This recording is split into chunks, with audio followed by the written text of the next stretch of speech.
नमस्कार, न्यूज 24 देख रहे हैं आप। मैं हूं आपके साथ डॉक्टर मीना शर्मा। आज 25 जून है और आज से ठीक 50 साल पहले इंदिरा गांधी की सरकार थी और देश में आपातकाल की घोषणा 25 जून की देर रात को की गई थी। आज जब 2025 में हम नरेंद्र मोदी की लगातार चर्चाएं कर रहे हैं कि नरेंद्र मोदी की सरकार में इस तरह की खबरें भी आती है कि नरेंद्र मोदी की सरकार में लोकतंत्र का हनन हो रहा है, या बहुत इस तरह की चर्चाएं अलग अलग स्वरूप में जो बोलने की आजादी है उसको लेकर, और भी इस पूरे देश में इस वक्त अलग अलग खेमों में ये चर्चाएं जब होती हैं तो आपातकाल की बात बार बार सामने आती है। मौजूदा सरकार ने आपातकाल को लेकर कई तरह के इन दिनों में कार्यक्रमों का भी आयोजन किया। आज हमारे साथ राज्यसभा के सांसद राजेंद्र गहलोत हैं, जो कि राजस्थान में उस दौर में 1975 में जब आपातकाल लागू किया गया था तो जेल गए थे और लंबे समय तक जेल रहे थे। तो राजेंद्र गहलोत जो कि राज्यसभा के सांसद हैं, उनसे हम समझने की कोशिश करते हैं। नई पीढ़ी ये जाने कि दरअसल आपातकाल की घोषणा उस वक्त इंदिरा गांधी ने क्यों की थी, प्रधानमंत्री इंदिरा गांधी ने, और उसका क्या असर हुआ था। क्यों आपातकाल को लोकतंत्र में काले अध्याय के रूप में याद किया जाता है। क्यों आपातकाल की इतनी बातें आज भी हो रही है 50 साल बाद भी। हमारे साथ राजेंद्र गहलोत हैं, राज्यसभा सांसद राजस्थान से। हम उनका स्वागत करते हैं न्यूज 24 पर। राजेंद्र गहलोत जी, और इस पूरे 50 सालों की आपकी यात्रा में उस वक्त आपकी उम्र 24 साल थी जब आप जेल गए थे। आज आप राज्यसभा के सांसद हैं। उस दौर को याद करते हैं, 24 साल की उस उम्र को याद करते हैं, 25 जून के उस दिन को याद करते हैं।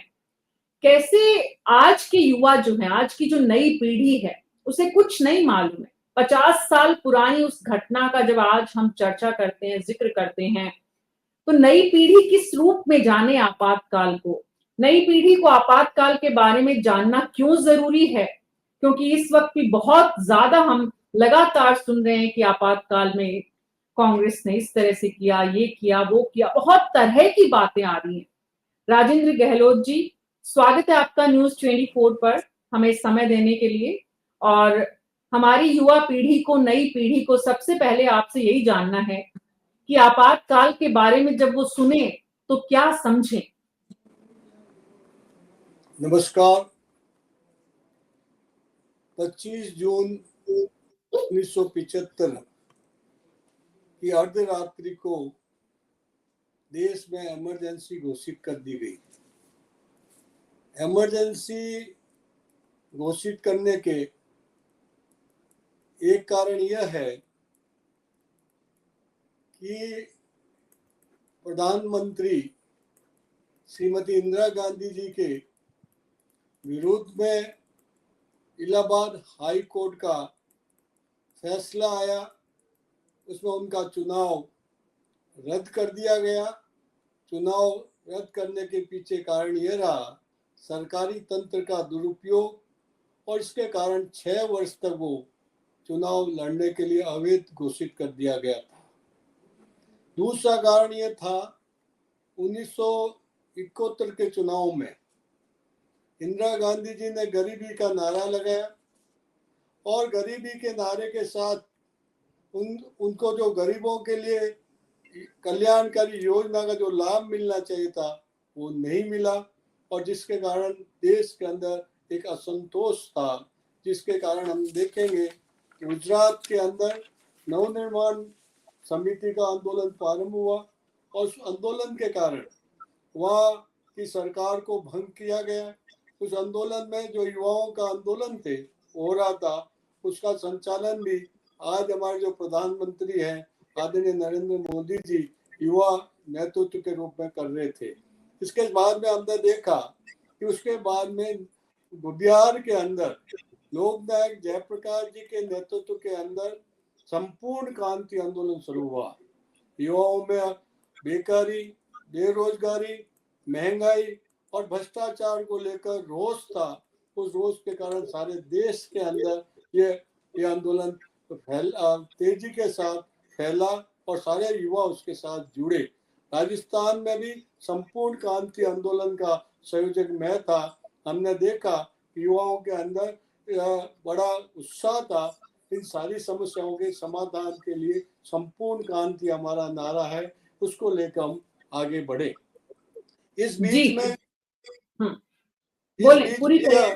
इलाहाबाद का हाई कोर्ट का फैसला ये इंदिरा गांधी को भयभीत कर दिया। भयभीत के कारण उनकी नैतिकता होती तो उनको अपने पद से त्याग पत्र देना चाहिए था, जनता के बीच में आके वापस चुनाव लड़ना चाहिए था, उनको अपने शासन में रहना था।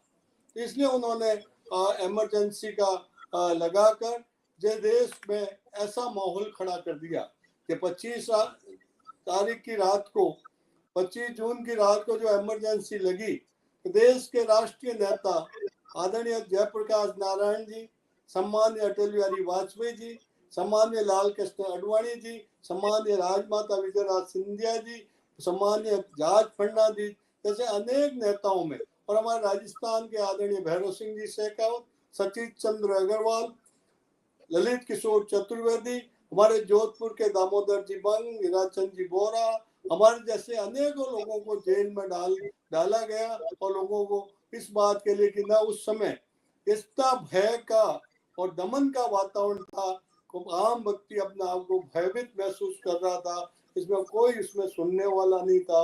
राजेंद्र गहलोत जी, जब हम आपातकाल शब्द के बारे में, इमरजेंसी के बारे में सुनते हैं और जब हम ये चर्चा करते हैं कि हमारे देश में 25 जून 1975 को देर रात भारत सरकार ने इमरजेंसी लागू की, आपातकाल लागू किया। इमरजेंसी का प्रोविजन जो है वो हमारे संविधान में किया गया है और प्रधानमंत्री ने ये फैसला संविधान की धाराओं के तहत किया, यानी आपातकाल को लागू किया। संविधान में आपातकाल लागू करने के लिए जिस तरह की व्यवस्थाएं की है कि भाई किन परिस्थितियों में आपातकाल लागू किया जा सकता है, आपके मुताबिक उन परिस्थितियों में आपातकाल लागू नहीं किया गया, बल्कि संपूर्ण क्रांति का जो आंदोलन चल रहा था उसमें कहीं न कहीं एक वातावरण सरकार विरोधी बन रहा था और इलाहाबाद हाईकोर्ट का जो फैसला आया उसमें उनके चुनाव को निरस्त कर दिया गया, यानी कि उनकी लोकसभा की सदस्यता भी समाप्त हो जाती, उन्हें इस्तीफा देना पड़ता। किसी और को प्रधानमंत्री पद पर अगर संसदीय दल उस वक्त का कांग्रेस पार्टी का चुनता तो वो कोई और प्रधानमंत्री की कुर्सी पर बैठता। इन सब परिस्थितियों से बचने के लिए उन्होंने ये फैसला लिया, लेकिन क्या ये फैसला संविधानगत नहीं था राजेंद्र गहलोत जी? जिन परिस्थितियों में संविधान में कहा गया है, सीमाओं के बाहरी आक्रमण के समय, आंतरिक अव्यवस्था के समय, देश में आर्थिक यदि संकट पैदा हो जाए उसके बाद में इस तरह के निर्णय लिए जा सकते हैं। ऐसा देश में कुछ भी नहीं था। देश में लोकतांत्रिक तरीके से आंदोलन चल रहा था, उनकी मांग थी। हमने देखा 6 मार्च को जब दिल्ली के अंदर जयप्रकाश नारायण जी की जो रैली हुई थी, उस रैली में सभी विपक्षी दल जो इंदिरा गांधी विरोधी थे उन्होंने सबने उनमें भाग लिया और 20 लाख से ज्यादा जनता थी। उसमें ये नारा लगा था, सियासत खाली करो जनता आती है। इसके पीछे ये था, इंदिरा गांधी की घबराहट थी कि उसको शासन में रहना था, उनको अपने वंशवास की परंपरा को चलाना था, तो किसी तरह वो देश की जनता को दबाना चाहती थी। पर वो भूल गई यह देश वो देश है जहाँ महाराणा प्रताप, शिवाजी, भगत सिंह, सुभाष चंद्र बोस, महात्मा गांधी जैसे लोगों ने आंदोलन करके, श्यामा प्रसाद मुखर्जी जैसे लोगों ने आंदोलन करके, संघर्ष करके इस देश को आजाद किया है। राजेंद्र गहलोत जी, उस वक्त आपके मुताबिक हमारी आज की युवा पीढ़ी जो आपको सुन रही है, राजेंद्र जी प्लीज हमारा आपसे निवेदन है कि उस युवा पीढ़ी को आप ये बात जरूर अपने उस वक्त की परिस्थितियों के मद्देनजर समझाएं कि अगर आप ये कहते हैं कि सरकार ने संविधान में जिन 3 बातों पर आपातकाल की व्यवस्था की है वो परिस्थितियां नहीं थी, ये आपका कहना है। उस वक्त की सरकार ने क्या दलील देकर आपातकाल लागू किया था? सरकार ने जो दलील दी थी उसके पीछे उनकी मंशा सही नहीं थी। उनको अपनी जनता को एक बात रखनी थी कि देश में व्यवस्था ठीक करने के लिए मैं ये इमरजेंसी घोषित कर रही हूँ। और इसलिए उसको कई तरह से, जैसे कांग्रेस के नेता उस समय थे Devkant Verma, India is Indira, Indira is India, ये देश के लिए वो एक भक्ति की पूजा करने का मामला हुआ। उसमें ऐसी कोई परिस्थितियां नहीं थी, देश सही सही ढंग से चल रहा था, लोगों में रोष था। तो इंदिरा गांधी ने जो 1971 के अंदर जो वादे किए थे, भ्रष्टाचार मिटाने के, बेरोजगारी मिटाने का, रोजगार देने का, और जो सब में वो विफल रही। और विफलता का कारण, और जिस कारण संपूर्ण क्रांति का आंदोलन इस देश में चला, तो संपूर्ण क्रांति के आंदोलन के कारण उन्हें राजनेताओं को जेलों में डाला, सामाजिक संस्थाएं थी जो इंदिरा गांधी जिनको पसंद नहीं करती, राष्ट्रीय स्वयंसेवक संघ पर प्रतिबंध लगाया, अन्य जो दल थे सामाजिक दल उन पर प्रतिबंध लगाया, प्रेस पे प्रतिबंध लगाया, हमारे नागरिक अधिकारों का हनन किया। कोई भी किसी कोर्ट में नहीं जा सकता था, न्यायालय में कोई सुनने वाला नहीं था, कोई परोपकारी नहीं था। इस तरह का देश के अंदर एक संकट खड़ा हो गया था। इस संकट के कारण राजेंद्र गहलोत जी, उस वक्त आप भी जेल गए, बड़े बड़े नेताओं को जेल में डाला गया। क्या कहकर जेल में डाला गया था उस समय सरकार की तरफ से, और जेल में किस तरह का व्यवहार किया गया? क्योंकि जितने भी आंदोलनकारी थे वो दरअसल जनता के मुद्दे उठा रहे थे, सरकार की खिलाफत कर रहे थे, सरकार के विरोध में लोगों को जागरूक कर रहे थे, सरकार की नीतियों को लेकर। और उन तमाम लोगों को, आंदोलनकारियों को राष्ट्र विरोधी गतिविधियों में जेल में डाला गया। जी, मीसा जैसे और DIR जैसे अधिनियमों के अंतर्गत उनको जेल में डाला गया। और ये शुरुआत में जब देश में 1925 में 75 के अंदर 25 जून को जब इमरजेंसी लगी, ये सुबह रात्रि से ही क्रम शुरू हो गया। जब देश के अंदर हमने देखा कि 25 जून से लगातार देश में खामोशी है, लोग भयभीत हो रहे हैं, कोई खुल के बोल नहीं रहा है, कोई छप नहीं रहा है।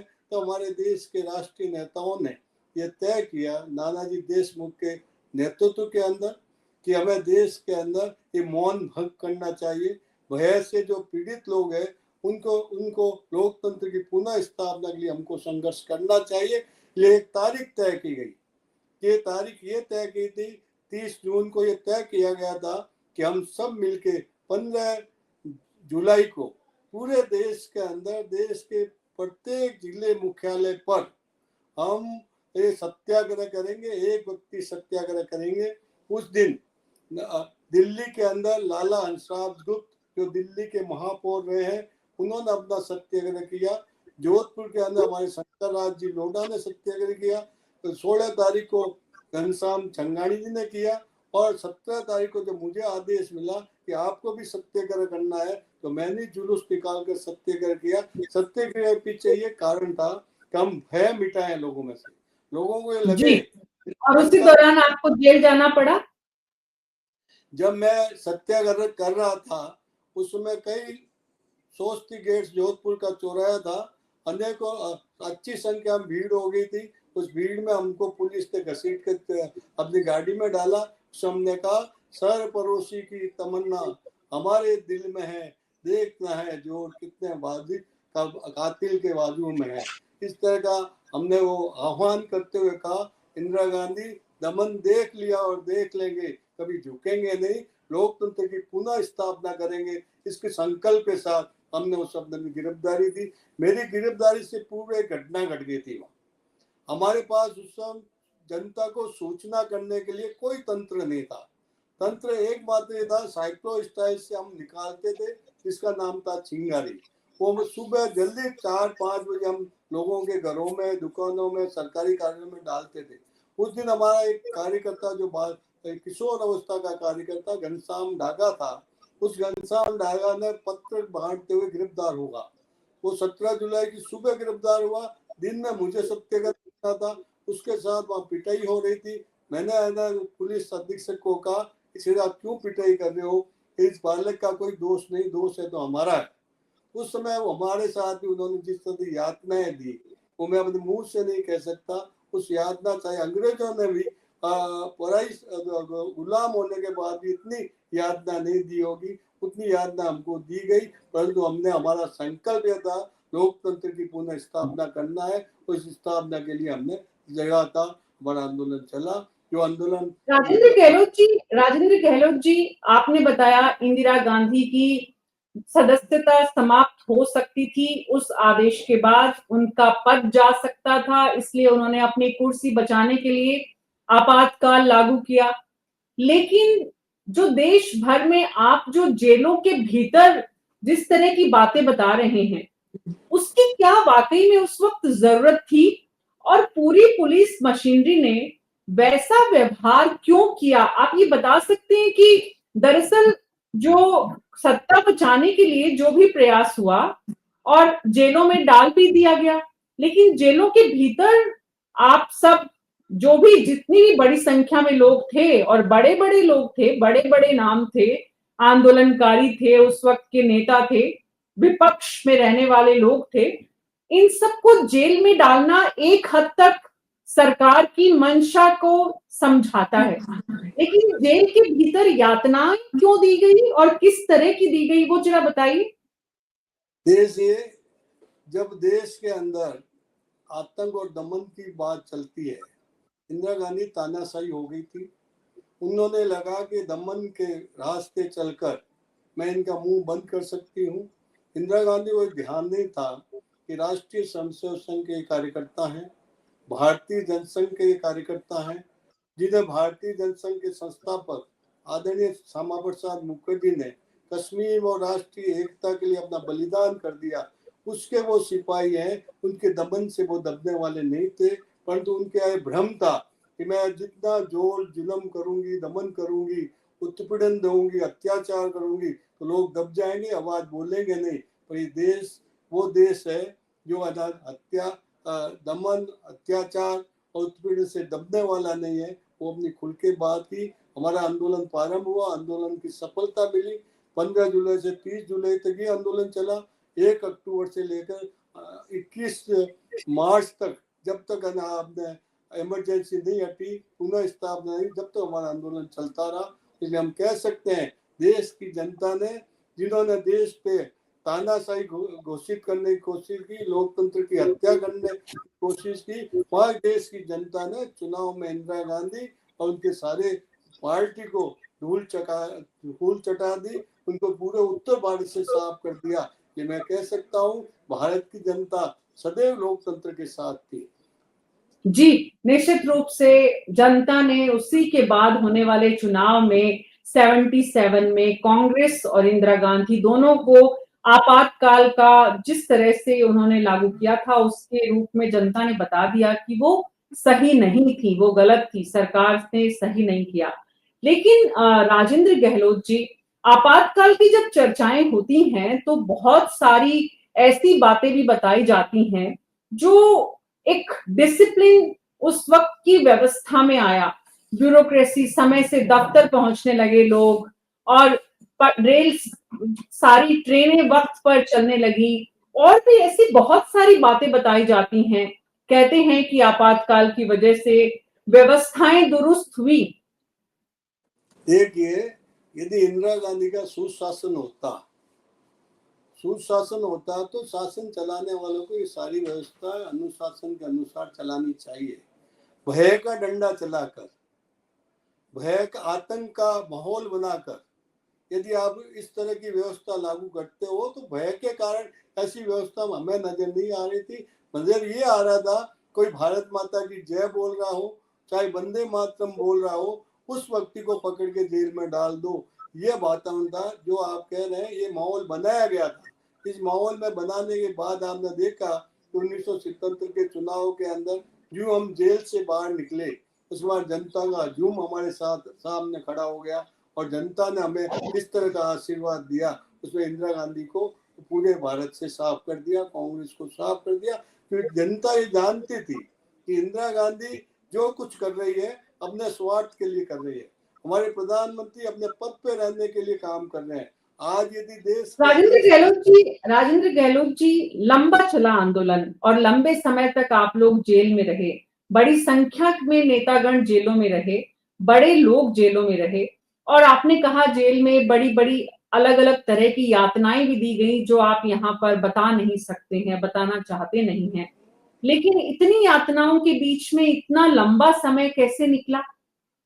जी, जब देश के सामने और हम लोगों के सामने लोकतंत्र का संकल्प था, जब भगत सिंह को ये पूछे कि आप इस यातनाएं क्यों सहन कर रहे हो, आप फांसी पे क्यों झूम रहे हो, उनके सामने था देश को आजाद कराना।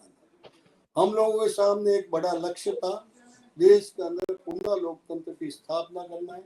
जयप्रकाश के नेतृत्व में जो संपूर्ण क्रांति आंदोलन प्रारंभ हुआ था, उसके हम सब सिपाही थे, हम राष्ट्रीय संघ के समसेवक थे। जो हमारा वैचारिक आधार देश को आगे बढ़ाना था, देश का मान सम्मान रखना था, लोकतंत्र को संरक्षित करने के हमको काम करना था।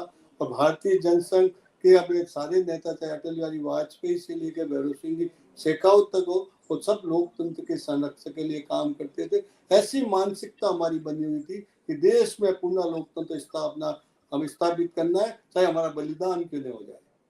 राजेंद्र गहलोत जी, आप देखते हैं कि आज की सरकार पर, नरेंद्र मोदी की सरकार पर, इससे पहले भी बीजेपी की सरकार आई, अटल बिहारी वाजपेयी प्रधानमंत्री बने, एक बार नहीं 3 बार प्रधानमंत्री बने, लेकिन इस तरह के आरोप उन पर नहीं लगे। आज जब आप देखते हैं कि नरेंद्र मोदी की सरकार पर लोकतंत्र के दमन के आरोप लगते हैं, तो किस रूप में पाते हैं आप उन्हें? कितना फर्क महसूस करते हैं उस वक्त की परिस्थिति में और आज की परिस्थिति में? देखिए, जिनको जो ये आरोप लगा रहे हैं वो अपनी ओर झांक के देखें। जो जब संविधान का निर्माण हुआ और पहला चुनाव भी हमारा नहीं हुआ था, तो देश के प्रधानमंत्री सम्मानित पंडित जवाहरलाल नेहरू जी ने धारा 370 धारा 35A लगाकर कश्मीर को विशेष दर्जा दे दिया, जिसका डॉक्टर श्यामा प्रसाद मुखर्जी ने विरोध किया।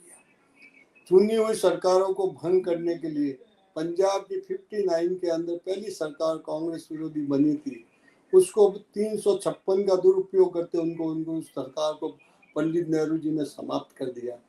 केरल के अंदर विपक्षियों की सरकार बनी थी, उसको 356 से लगा खत्म कर दिया। आज लोकतांत्रिक संस्थाओं को, लोकतांत्रिक स्थानों को, संविधान की गरिमा को यदि कम करने का काम किसी ने किया है, वो कांग्रेस ने किया। हमारे देश के प्रधानमंत्री आदरणीय नरेंद्र मोदी जी ने राजेंद्र गहलोत जी, मैं ये पूछ रही हूँ कि आज ये आरोप जो लग रहे हैं, ये आरोप क्यों लग रहे हैं? मैं यही कह रहा हूँ ना कि जिनको अपनी ओर झांक के देखे, जिन्होंने सदैव आना लोकतंत्र को कमजोर करने के लिए, राजनीति लोकतांत्रिक संस्थाओं को कमजोर करने के लिए, सदैव अपना पद का दुरुपयोग करने के लिए, स्वयं की सिद्धि करने के लिए, स्वार्थ सिद्धि करने के लिए काम करते रहे। आज देश हित में काम हो रहा है, लोकतंत्र के संरक्षण के लिए काम हो रहा है। आज सारी संस्थाओं में जो आप कह रहे थे, हम समय पर योजनाएं लागू होती है। देश के प्रधानमंत्री एक ऐसे थे, वो कहते थे, वो कांग्रेस के थे, वो कहते थे राजेंद्र गहलोत जी, आपके मुताबिक आप ये कहना चाहते हैं कि ये कांग्रेस के लोग हैं जो आरोप लगा रहे हैं, ये विपक्ष है जो लोकतंत्र, देश को भ्रमित करने की कोशिश कर रहे हैं। इतिहास की ओर झांक के देखे, अपने समय के पंडित नेहरू जी से लेकर इंदिरा गांधी, मनमोहन सिंह तक के जो अपने कामों को देखे, जिसको तो जनता, आम जनता जान रही है।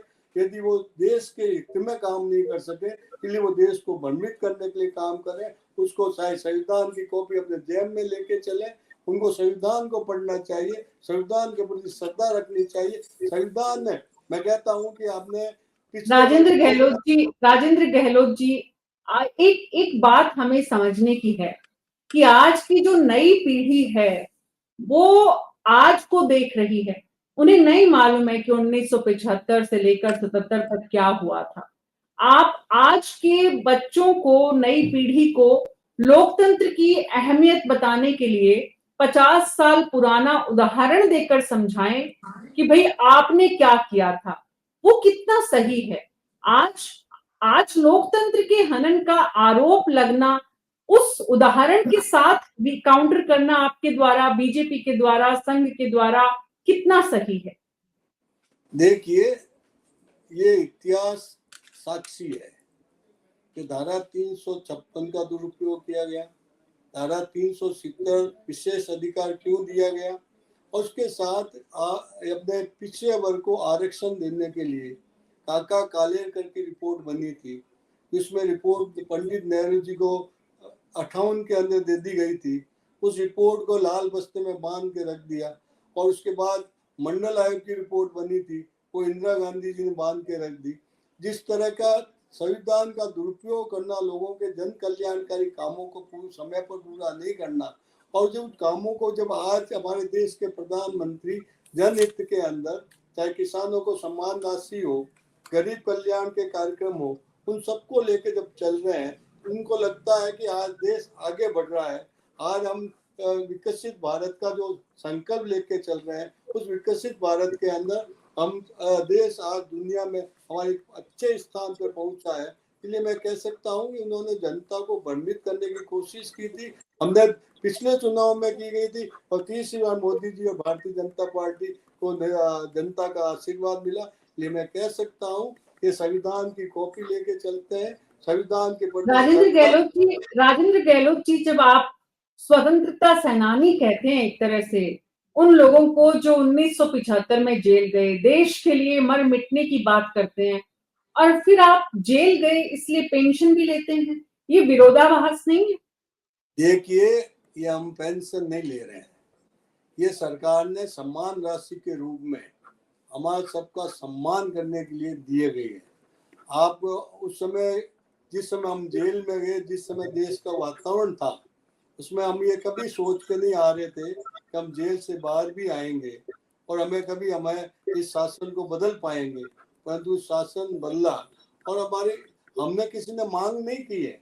जनता ने और सरकार ने यदि सम्मान राशि देने का फैसला किया है, तो सम्मान राशि दी गई है, और लोगों ने सम्मान राशि, हमारे लोकतंत्र सेनानियों को सम्मान राशि दी गई।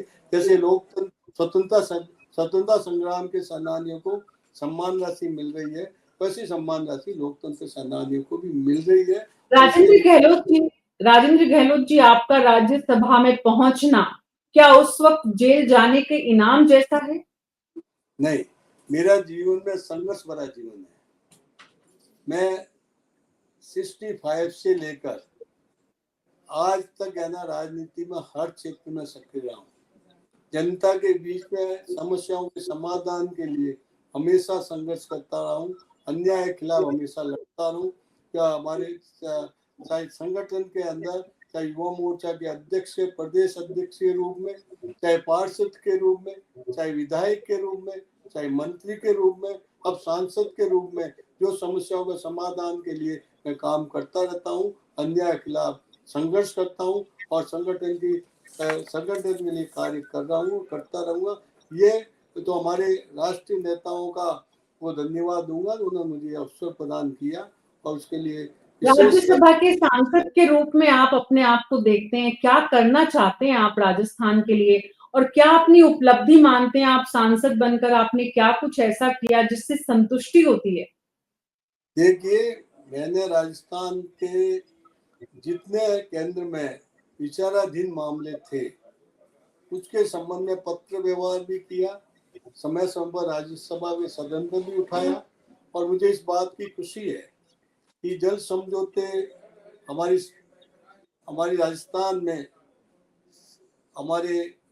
में भारतीय जनता पार्टी की सरकार आने के बाद हमारे यशस्वी मुख्यमंत्री जी ने उन सब जो विचाराधीन मामले थे उनको अपने व्यवहार में लाए, उन योजनाओं को प्रारंभ किया, चाहे वो ईस्ट कैनाल का मामला हो, या जमुना का झुंझुनू और चूरू के लिए पानी का मामला हो, या राजस्थान कैनाल के लिए पानी का मामला हो, या माई डैम का मामला हो, जिसमें राजस्थान के हिस्से का पानी मिलना चाहिए। उसके लिए हमने सबने कोशिश की, उसका परिणाम ये निकला है कि आज राजस्थान के जो जल समझौते थे वो लागू हो रहे हैं। जी राजेंद्र जी, हमारे दर्शक जो इस कार्यक्रम को देख रहे हैं उसमें मोहन सिंह नरूका हैं। उनका कहना है कि गहलोत साहब is probably the most polite and grounded man in BJP. BJP आज की और 50 साल पहले की कितनी बदली हुई महसूस करते हैं आप राजेंद्र जी? देखिए, देश के अंदर आजादी के बाद अनेकों राजनीतिक पार्टियां, उनकी अलग अलग विचारधारा थी। हमने देखा कि सब पार्टियां टूटी है, बिखर गई है, और एक भारतीय जनता पार्टी है जो वैचारिक आधार पर है, देश, लोकतंत्र और जनता के हित में काम करती है।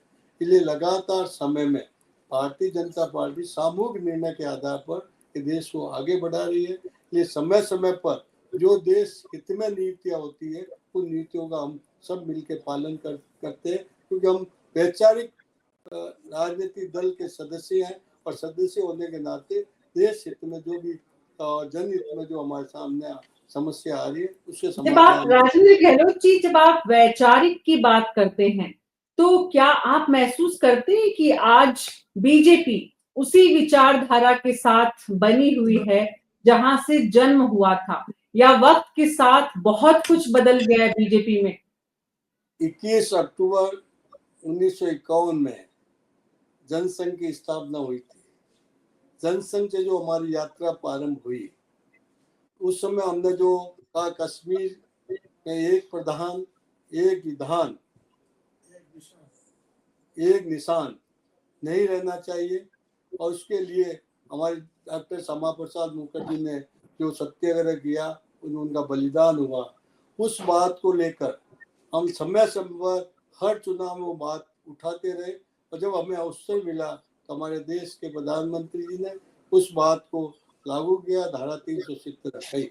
इसी तरह अंत्योदय को लेकर, गरीब कल्याण के कार्यक्रम को लेकर जो पंडित दीनदयाल उपाध्याय ने एकात्म मानववाद में शुरू किया था, उस योजनाओं को लेकर गरीब कल्याण के लिए हम क्या कर सकते हैं, किसान के कल्याण के लिए हम क्या कर सकते हैं, कर्मचारी और मजदूरों के लिए हम क्या कर सकते हैं, युवाओं के लिए क्या कर सकते हैं, इन योजनाओं को हम आगे बढ़ा रहे हैं। वो हमारी वैचारिक आधार पर जो हम लोगों ने मिलकर तय किया है, उन योजनाओं को हम आगे बढ़ा रहे हैं। सरकार की तरफ से जो काम किए जा रहे हैं, नरेंद्र मोदी की सरकार की तरफ से, उनको कितने नंबर देते हैं सांसद के रूप में राजेंद्र गहलोत जी? जब आप देखते हैं, आपको लगता है कि बीजेपी में जो एक आयु सीमा तय की गई है, उस हिसाब से आने वाले समय में प्रधानमंत्री भी जब उस आयु की तरफ बढ़ रहे हैं, तो वो भी कहीं दूसरी भूमिका में नजर आएंगे? ये वैचारिक और निर्णायक मामला है, उसके लिए मैं उपयुक्त व्यक्ति नहीं हूँ जो आपकी चर्चा करूं। जी, जी, जी। राजेंद्र गहलोत जी, सवाल ये है कि भजन लाल सरकार राजस्थान में जो काम कर रही है, आप प्रदेश के वरिष्ठ नेता के रूप में कितने नंबर देते हैं आप भजन लाल सरकार के कामकाज को? 100 में से 101। अच्छा, 101 भी दिए जाते हैं क्या राजेंद्र गहलोत जी? राजेंद्र गहलोत जी, राज्यसभा के सांसद के रूप में आप अपने प्रदेश के लिए जो कुछ करना चाहते हैं, आप उससे संतुष्ट हैं?